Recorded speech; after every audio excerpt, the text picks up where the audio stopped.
दीपिका चिखलिया जी यानी कि रामायण की सीता जी की प्रेम कहानी भी बड़ी रोचक है। उन दिनों दीपिका चिखलिया फिल्म इंडस्ट्री में नई नई ही आई थी। वो अपनी पहली फिल्म सुन मेरी लैला में काम कर रही थी।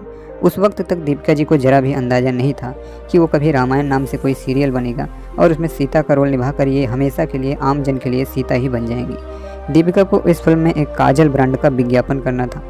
वो विज्ञापन कुछ इस तरह था कि वो फिल्म का दृश्य लगे। जिस दिन उस विज्ञापन की शूटिंग होनी थी उस दिन काजल बनाने वाली उस कंपनी के मालिक का बेटा भी वहां शूटिंग देखने आया था। उसका नाम था हेमंत टोपीवाला। हेमंत टोपीवाला का परिवार साल 1961 में कॉस्मेटिक्स बिजनेस में था और अपने बिजनेस को और बढ़ाने का विचार कर रहा था। उस दिन पहली दफ़ा दीपिका चिखलिया की मुलाकात हेमंत टोपीवाला से हुई। पहले दिन तो इनके बीच सिर्फ हाय हेलो और करियर को लेकर कुछ थोड़ी बातें हुई और दूसरे दिन जब हेमंत फिर से सेट पर आए तो दीपिका से उनकी थोड़ी बातचीत भी हुई। हेमंत तब अपने खानदानी बिजनेस को समझना शुरू ही किए थे। उन्होंने अपने पिता के ऑफिस जाना तब स्टार्ट ही किया था। साथ ही साथ उनकी पढ़ाई भी चल रही थी।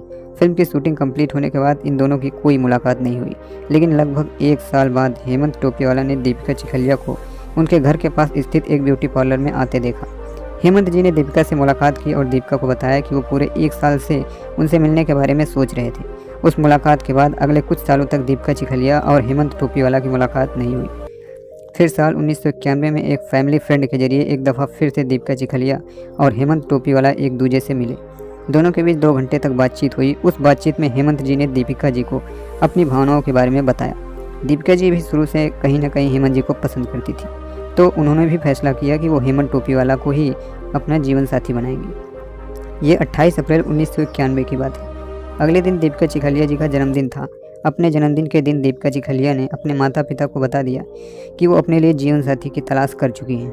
दूसरी तरफ हेमंत टोपीवाला भी अपने घर वालों को खबर दे दी कि वो रामायण की सीता को उनकी बहू बनाने जाते हैं। भले ही उस जमाना में कौन दीपिका चिखलिया को अपने घर की बहू बनाने से इनकार कर सकता है।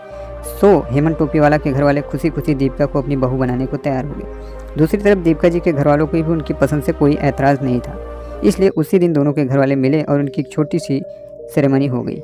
फिर उसी साल 22 नवंबर को धूमधाम से दीपिका चिखलिया और हेमंत टोपीवाला जी की शादी हुई।